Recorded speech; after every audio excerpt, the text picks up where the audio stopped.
Welcome to Off Leash and Unfiltered. Trigger warning, I'm Katie Pepe, delivering the truth in dog training.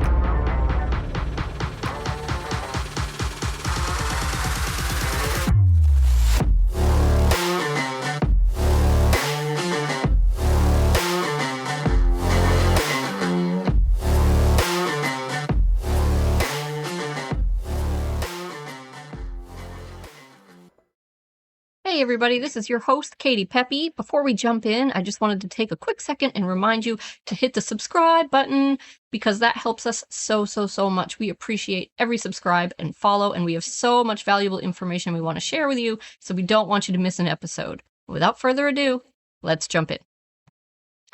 Hey everybody, thanks for joining me today for another episode of Off Leash and Unfiltered.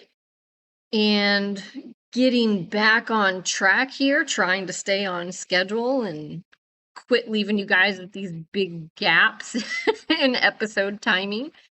Gonna flap my gums today a little bit about basically what happens if you don't go home and you do the things that we tell you to do, because the truth is sometimes it might not matter that much, right? But sometimes it might matter a lot. What types of things are important? When are they important? Who are they important for? Why do we tell you to do them? So I think if you're somebody who has done a training program or is considering doing a training program, whether it's here or anywhere else, I think this episode has some amazing nuggets of information in it for you to consider. And maybe help explain some things if you're like, why are we struggling with this or that? Or for instance, I just had a consultation with somebody who's got a very, very reactive, semi-aggressive sort of dog. And, they want to know what's realistic. What can we expect? How much better will it be? Is there a guarantee? And no, there's not a guarantee. And we don't know how much better it will be. Although I don't think we've ever had a dog do a training program and not come out on the other side better, right? They're not all cured. They're not robots, guys, right? Some dogs do a 180. Some dogs do a 180 right away. Like they're here for a few days, different dog. Other dogs go home at the end of their program and they're here for 3 weeks or even 4 weeks, and they go home and they still continue to struggle a lot. And that's pretty rare, but it does happen sometimes. And so for that reason, because dogs are so individual and we can't control their genetic makeup and we can't control what the ceiling is, we don't offer a guarantee because we put in the blood, sweat, and tears either way. But we do the best we can, and we take the dog as far as they can, and we support you as much as we can. And we don't leave people high and dry when they go home. If they go home and they have questions or they have problems or they run into things, we're here. And we will always help our customers, assuming that they are clearly committed to putting in the effort and following the protocols and doing all this stuff back home. We're never going to tell someone, too bad, you're on your own. You pay for a program with us, you get support. But at any rate, there is no guarantee because so much of the success is dependent upon the individual dog's genetic makeup and the owner's willingness and ability to follow through with things back home. And some people do amazing with that.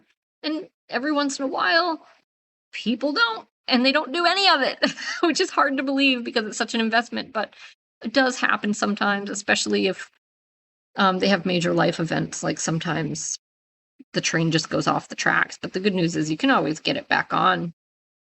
But at any rate, let's talk a little bit about what we do and why, and if it matters, and who does it matter for.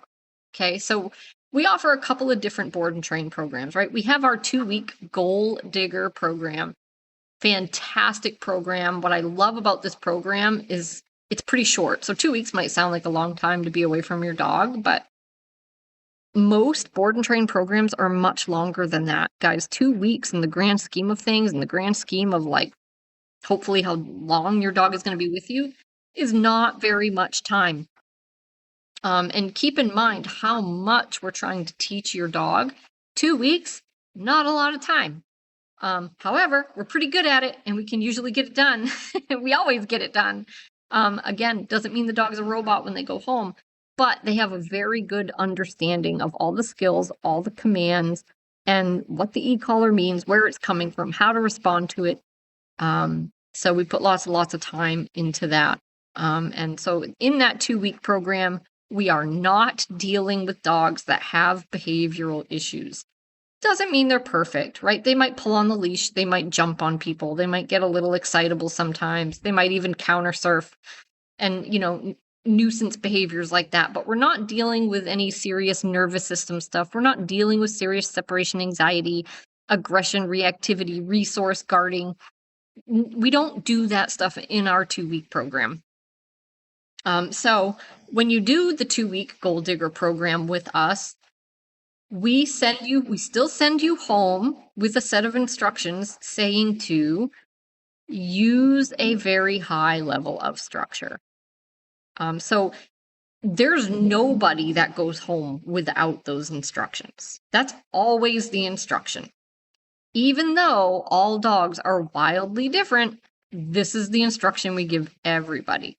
And the reason for that is, even if your dog doesn't have behavioral issues and just was here for that basic 2-week program, basically sending your dog home and telling you to use that very high level of structure, it immerses you, the handler, into the training. Because now you're training 24 hours a day, where it's too easy, if you're not using that structure, to just turn your dog loose and you're going about your business and your dog is going about their business and you're not rehearsing the things you need to rehearse to become knowledgeable and comfortable and confident.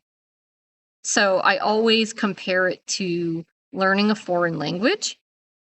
Almost everybody has heard or experienced, if you're learning a foreign language, it's much, much more effective, even though it might be uncomfortable. It's much, much more effective to be thrown into an environment where everybody is talking that language all the time, rather than just, I'm going to take a class, I'm going to learn a few words, right? I'm going to learn a few rules, and then I'm going to dip out and go back to speaking my other language. It's like, no, we want you to go home and we want you to speak this training language now all the time. And that way you become fluent at it super fast. And then once that happens, you can start loosening up a little bit, right? If you've got a pretty good dog with no serious issues going on, they're listening to you, everything's going the way you would expect it to, they're responding the way we want them to, then you can start to loosen up on that structure. And when I say structure, guys, I don't mean a routine. I don't mean looking at the clock for like what time we do. That's how everyone seems to interpret that. That is not what it means. What it means is you take away the dog's autonomy and you tell them where to be and what to be doing. So your dog's in the kennel, your dog's on place, your dog's in a down, your dog's walking in a heel. You turn your dog loose in the backyard, but you're supervising them. So if they have any unwanted behaviors, you can address it.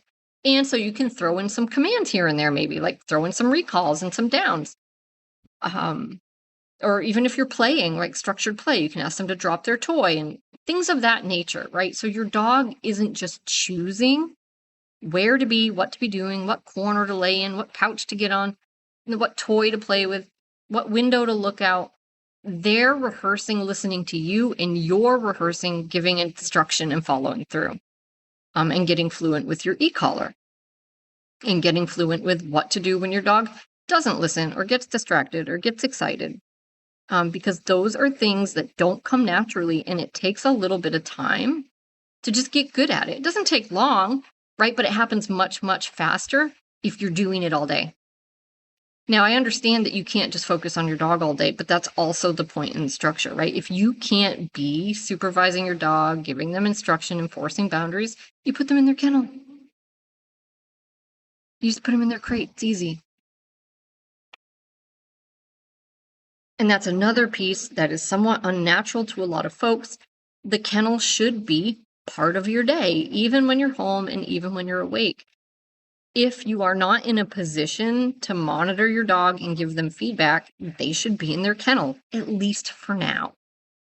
So we give that instruction to everybody when they go home. Is it critical? For some people, probably, and for some people, not, right? So we're talking about the 2-week program, dogs that don't have serious behavioral issues. It's like, okay, it's going to depend on what your dog is like, what your goals are, and how quick of a learner you are, and how willing you are to follow the protocols and enforce them, how willing you are to turn the e-collar up. All of these things matter. So I can't just answer that question with a black, white, this is important, that's not. It just depends. What is your dog like? What are the things you wanted to rectify?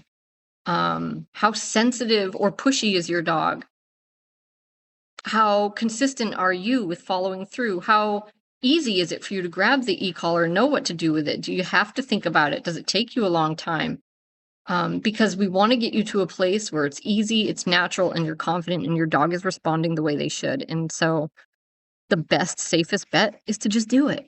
Do the high level of structure and don't ease up on it until your dog is fancy. Things look great. They listen really well. You don't even have to use the e-collar that much, right? It's just there in case. It's like you get there, and when you do have to use it, you know exactly what to do. You know you can say no and go get it later. You know you can pick it up. You can take your time to adjust the level.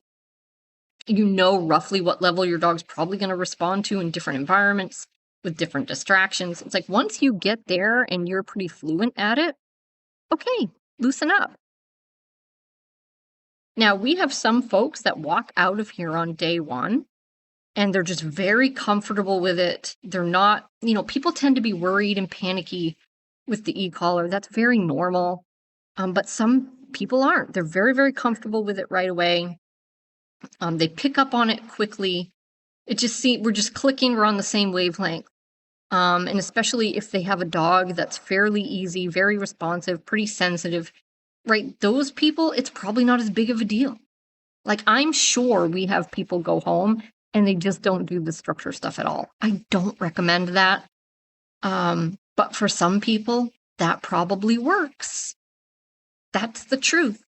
And that's okay. At the end of the day, if they're happy, we're happy.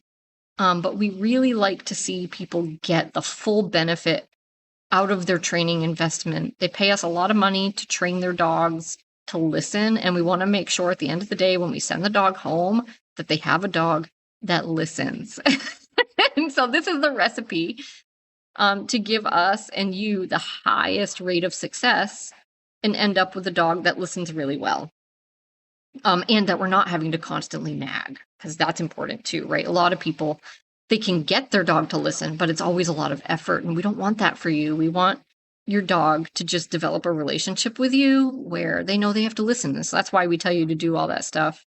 But it's like if you have a dog that likes to sneak off and, pee around the corner, that's a big one, or sneak off and like steal socks out of the bathroom or whatever their behavior is.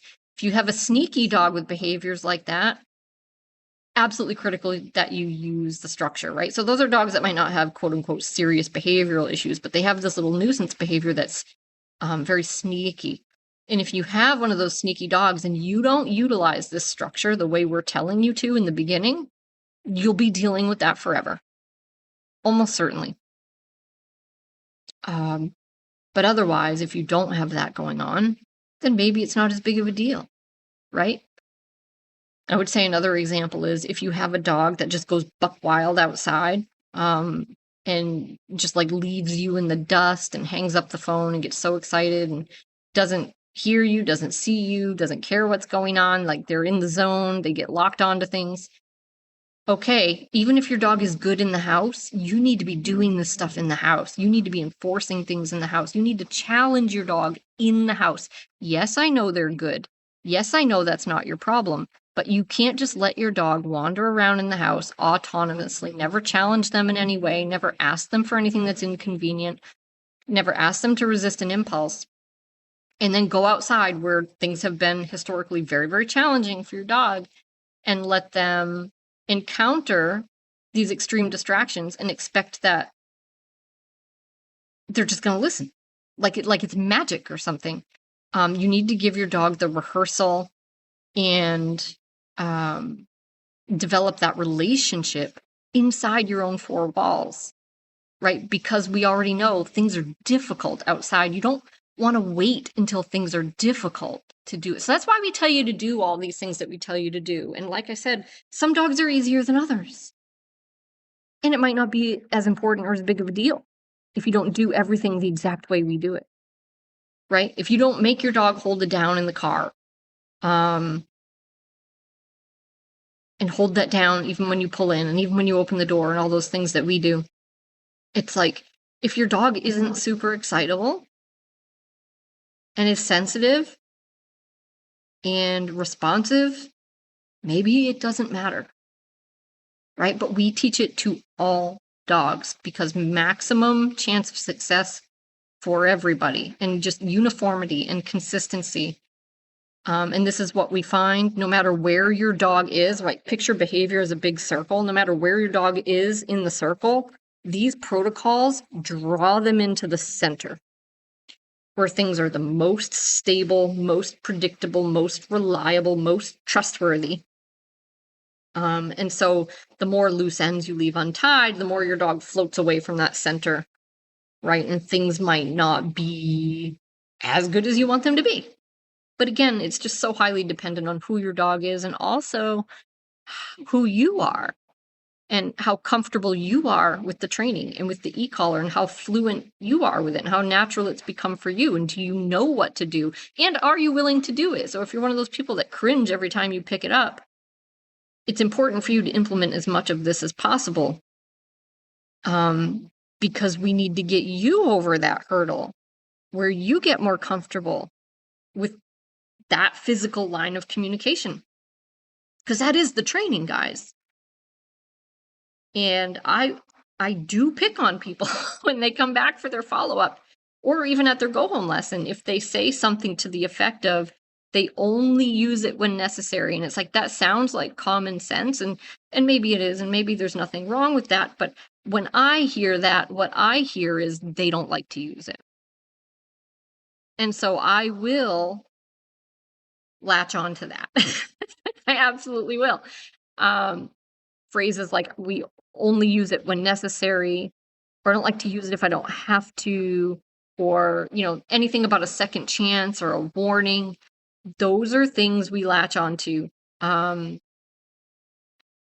because that language indicates we're not comfortable with it yet, or we're not confident with it yet, or we feel we have some kind of guilt about it. And when we're in that state of mind, when we have that emotional state dictating our actions, what happens is the training suffers and the communication suffers, right? Because we're literally trying not to do it.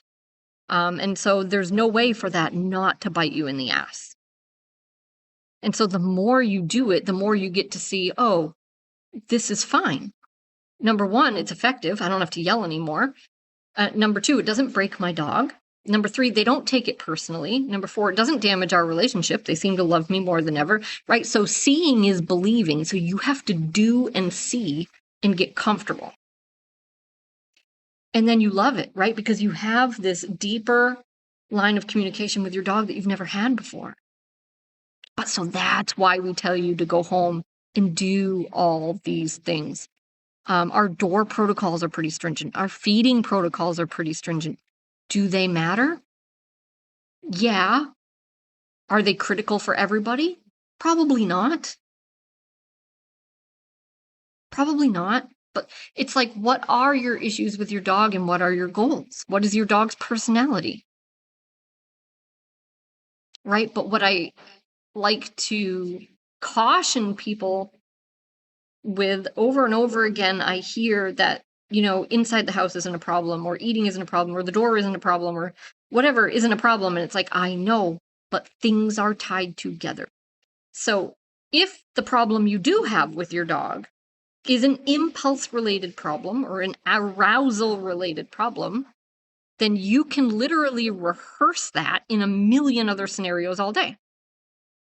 Right? If your dog is impulsive and excited when they see another dog and they start pulling hard on the leash when they see another dog, you can rehearse that at feeding time, guys. You can rehearse that every time you go in and out of the crate. every time you go in and out of the front door, every time you go in and out of the car. You don't have to wait until you see a dog. Yes, you need to rehearse that too, of course. Right? But the biggest mistake people make is they let all that other stuff go, thinking it's not important. And it takes them forever to get there, if they ever do. Right? Because in our mind, these are all very separate things. But they're not, because you're training your dog's brain to make different connections when they're excited, aroused, impulsive. And the best recipe for success is to do that all day long. And that could be as simple as just making your dog stay on place, right? When they don't want to, when someone comes through the door, right? And that's about as easy as it gets, right? Because you don't even have to do anything. You just have to watch. You just have to keep an eye on your dog and give them feedback if needed. But that's very effective training, and it's super passive because you're doing your own thing. Like, if you can't at least do that, it's like, don't expect much, right? But for some dogs that are super easy and owners that are just super like comfortable with the e-collar right off the bat, they'll have an easier time, and these little things might not be as critical. But I'm never going to send someone home and say, don't do this, because I know they're going to get the best results if they do. And I want to give everybody that opportunity.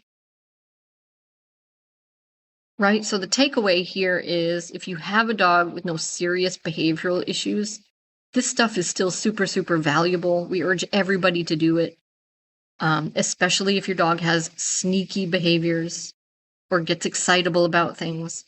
Super, super important to follow these protocols. But if your dog doesn't have any of that stuff and is like literally already pretty much the perfect dog, you just wanted them to like come back when called, maybe it's not as important, right? Especially if you're super, super comfortable with the e-collar and you're willing to turn it up and you're not afraid of it, you don't feel guilty about it, like, you're going to be more successful, and it might not be as critical. Now, when we're talking about our longer programs, like our Diamond Canine Elite program that's 3 to 4 weeks, and we're talking about dogs that do have issues, that are reactive, that are aggressive, that do have severe separation stuff going on, this stuff, guys, is non-negotiable, because like I just talked about, it's just all related. So every time your dog goes to a door, there is an opportunity to teach them that you have standards, and that you're relevant, and that you're making decisions, that you're the sheriff in town, right? Not to be mean, but a lot of dogs are going through the world being the sheriff, and that is your problem. So those tables need to be turned, and you have an opportunity to help that sink in every time you go to a door. And how many times does that happen in a day? So if you're too focused on the big moments and you're not focused at all on these, silly moments that seem unrelated, you're losing a ton of ground, and everything takes you much longer, if you even get there at all. So especially like if your dog is here for 3 weeks and we're implementing these rules and boundaries around the door, right? We expect your dog to have a certain behavior at the door, and we don't give them instruction at the door. They make a choice, and it has to be the right choice. That's how we roll with the door. Okay, if we're doing that here multiple times a day, every single day for several weeks, and then your dog goes home and sees you don't do that, what do they think? Now, I don't want to humanize it too much, but right away your dog goes, oh, this ain't the same. This person's not the same. This handler doesn't have rules. Mom doesn't care. She doesn't enforce things. I'm back to being the sheriff. So it's really important that you go home and you pick up where we left off. And so I try to be very, very open and honest with people in the consultation about exactly what we do and what they're going to want to do when they go home, right? So they can make an educated decision. This is something I want to do. It's something I don't want to do. Some people don't want to do it. That's fine. No judgment. I don't want people signing up that don't want to do it. I hate that. And people say, well, what do you care? They're paying you the money. It's like, that's great. I like the money. I do this for a living. I want to make the money, but it's not about the money, guys. The results matter to me. Helping people matters to me. And Joyce. I don't want to speak for her too much, but I know that. Getting the money and not getting the results sucks. It sucks. And neither of us want to do that.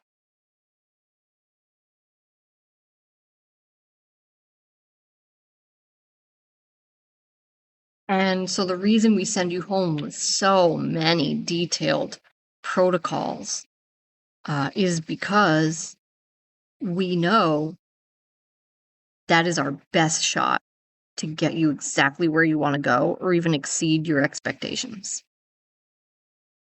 Door protocols, feeding protocols. Now, if you have a dog with separation anxiety, less affection, more crate time. Do those things matter?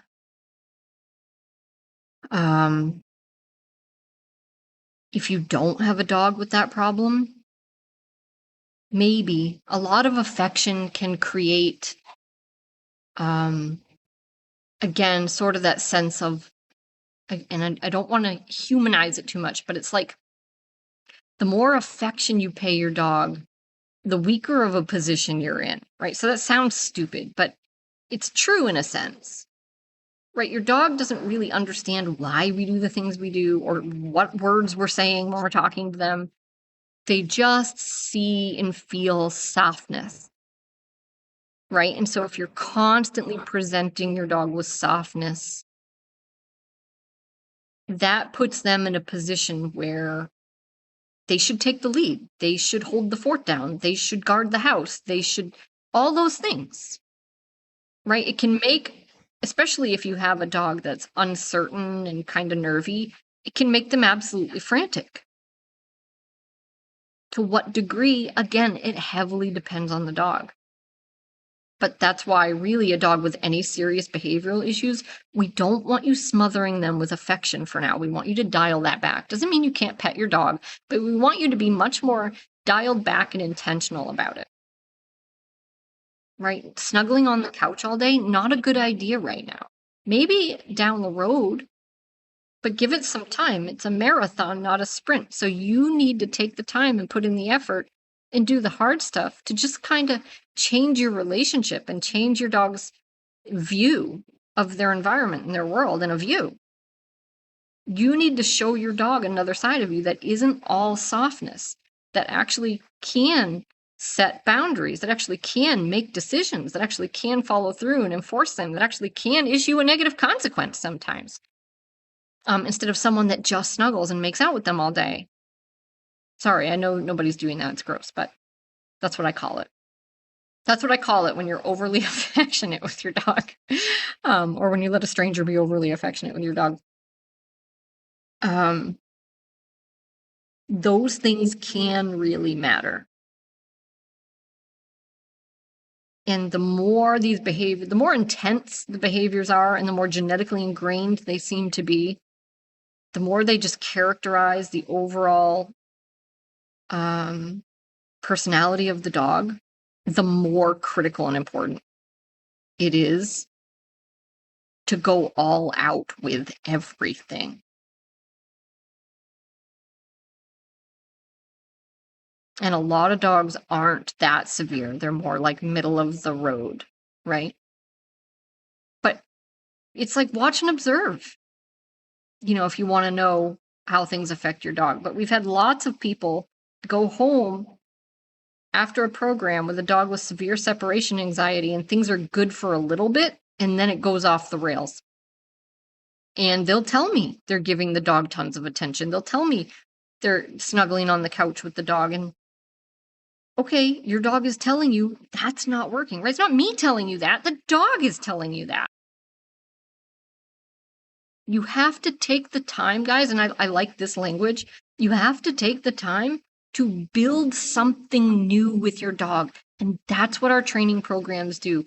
If you have a dog with serious behavioral issues, you aren't just waving a magic wand. You aren't just pushing a button. You're going to go home with all the stuff we teach your dog and we teach you, we spend lots of time with you, you're going to go home and take all of that and you're going to spend time building something new and exciting and better. But our hope is that you try to do all of the things, because with some dogs, it really matters. And I would say the more serious your dog's behavioral issue is, the more it's impacting your life, or the more liability it is. If you have a dog that's really aggressive or something like that, you can't afford to go, well, I don't think I need to do that. You can't afford to do that. You can't leave anything on the table. You need to implement it all.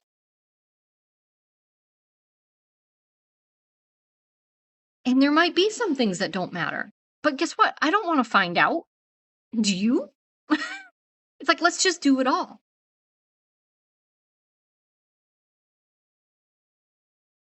But our advice is like, do it all the best you can, super consistently for a period of time, nail it all down, build something new, and then start experimenting with a little bit of looseness, a little bit of freedom, a little bit of softness.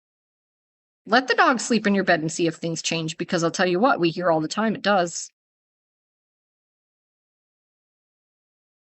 I've heard from people whose dogs were aggressive with them, with their own family, that were doing great.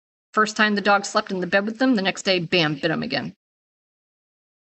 So it just depends, guys. It's like, maybe your dog can't handle it. I don't know. And then for other dogs, that might make not a bit of difference.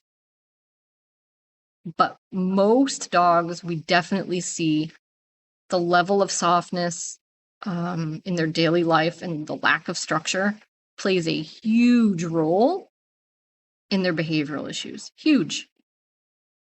And so even though nobody wants to live their life like with their dog, like they're living in a high security prison, I totally get that.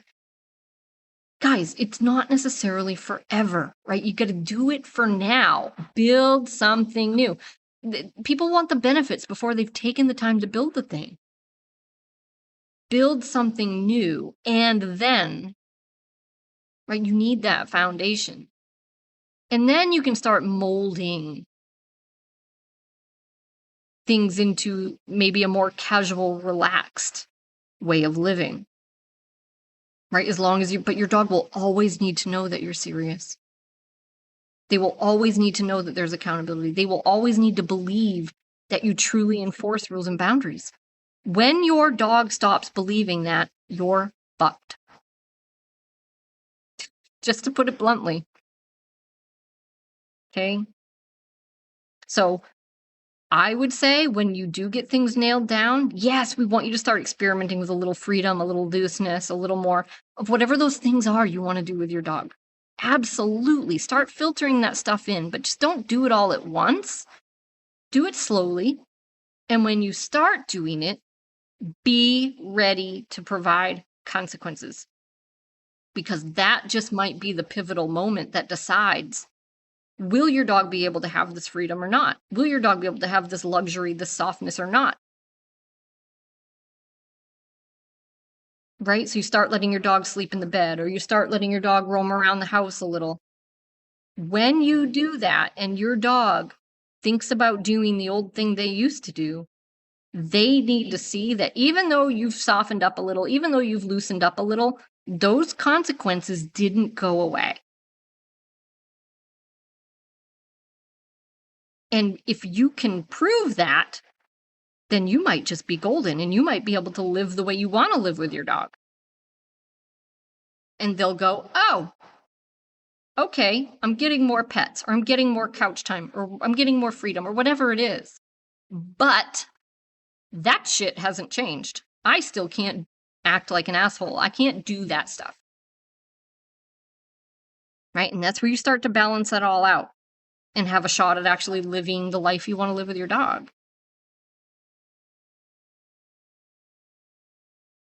But all those stupid little things we do affect state of mind. They affect your relationship. They affect your dog's ability to control impulses and control their arousal. And so you should do them. And you should do them all. That's my advice. And it ain't changing. Yeah, I think that about sums it up. Do all the things, but especially the more, if your dog is sneaky, God, guys, use the structure. And if your dog has any serious behavioral issues, like really be all over it and really reach out for help if you need help.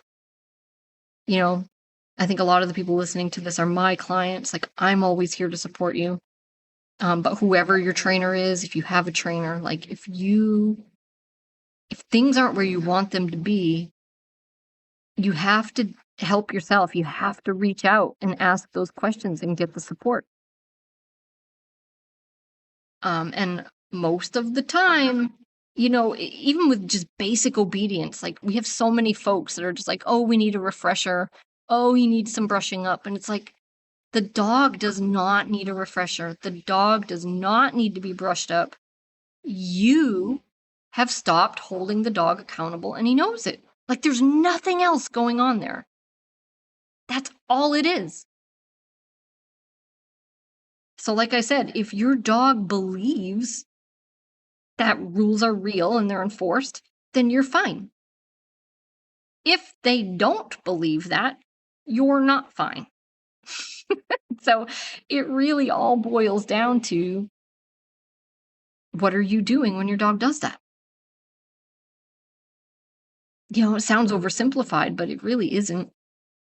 Except, like I said, with a lot of dogs, especially with serious behavioral issues, the environmental factors can make a huge difference. They give you a ton more leverage. So some dogs can handle freedom and softness, some can't.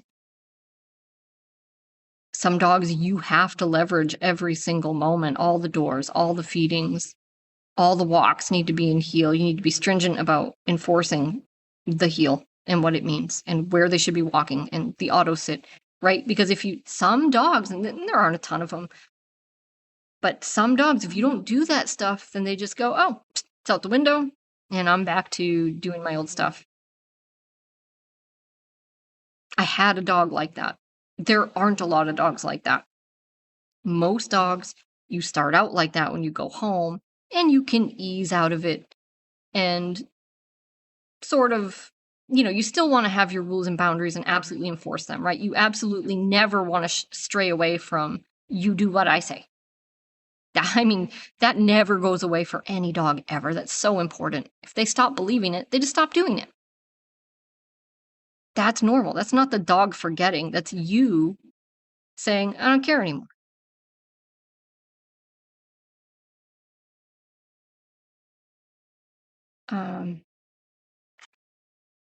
But for the vast majority of dogs, it's like you start out